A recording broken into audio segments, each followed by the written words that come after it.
ഏറ്റവും പ്രിയങ്കരനും ബഹുമാന്യനും സ്നേഹസമ്പന്നനുമായിട്ടുള്ള കേരളത്തിന്റെ മുഖ്യമന്ത്രി ശ്രീ പിണറായി വിജയൻ, എന്റെ സഹപ്രവർത്തകരായിട്ടുള്ള ഇതിന്റെ സംഘാടക സമിതിയുടെ ചെയർമാൻ ധനമന്ത്രി കെ ബാലഗോപാൽ, റവന്യൂ മന്ത്രി കെ രാജൻ, മന്ത്രി ചിഞ്ചുറാണി, നമ്മുടെ പ്രിയപ്പെട്ട മന്ത്രി ഗണേഷ് കുമാർ, മറ്റ് വേദിയിലിരിക്കുന്ന മേയർ, MLA-മാർ, മറ്റ് കലാകാരന്മാരെ, ബഹുമാന്യരെ, 62ാമത് സ്കൂൾ കലോത്സവത്തിന് ഏതാനും ദിവസം കഴിയുമ്പോൾ തുടക്കം കുറിക്കുകയാണ്.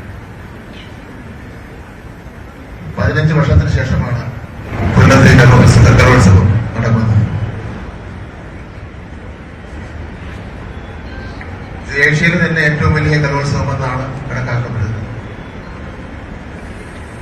ഏതാണ്ട് 14,000-ഓളം വരുന്ന വിദ്യാർത്ഥികൾ പങ്കെടുക്കും എന്നാണ് കണക്കാക്കപ്പെട്ടത്. 24 വേദികളിലായിട്ടാണ് മത്സരം നടക്കുന്നത്. എല്ലാം കുറ്റമറ്റതാക്കുന്നതിന് വേണ്ടിയുള്ള വലിയ സജ്ജീകരണങ്ങളാണ് സംസ്ഥാന ഗവൺമെന്റും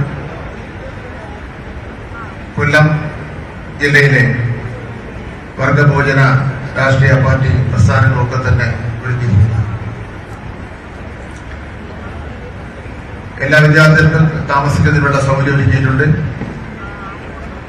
ഒരു ദിവസം 20,000 പേർക്കെങ്കിലും ഭക്ഷണം കൊടുക്കേണ്ടി വരുമെന്നാണ് കണക്കാക്കുന്നത്. ഒരേ സമയം 2,000-ഓളം വരുന്ന ആൾക്കാർക്ക് ഭക്ഷണം കഴിക്കുന്നതിന് വേണ്ടിയുള്ള സംവിധാനം ഒരുക്കിയിട്ടുണ്ട്. കുറ്റമറ്റതായിട്ടുള്ള ഫലപ്രഖ്യാപനം വരുന്നതിന് വേണ്ടിയുള്ള സൗകര്യങ്ങളും സംവിധാനങ്ങളും ഒരുക്കിയിട്ടുണ്ട്. ഇനി എല്ലാവരുടെയും പിന്തുണയും സഹായവുമാണ് വേണ്ടത്. ഞാൻ കൂടുതൽ കാര്യങ്ങളിൽ എത്തിക്കുന്നു പോകുന്നില്ല.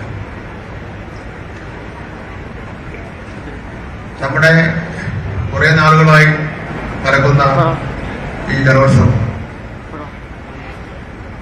പഴയ മാനുവൽ അനുസരിച്ചാണ് പ്രവർത്തനം നടത്തിക്കൊണ്ടിരിക്കുന്നത്. വർത്തമാന കാലഘട്ടത്തിന്റെ മാറി വന്ന സാഹചര്യങ്ങളെല്ലാം ഉൾക്കൊണ്ടുകൊണ്ട് അടുത്ത വർഷം മുതൽ മാനുവൽ ഒന്ന് പരിഷ്കരിക്കണം എന്നുള്ള ആലോചന ഉണ്ട് എന്നുള്ള കാര്യം ഞാൻ ഇവിടെ സൂചിപ്പിക്കാൻ വേണ്ടി ഞാൻ ആഗ്രഹിക്കുകയാണ്. നമ്മുടെ പരമ്പരാഗതമായിട്ടുള്ള പല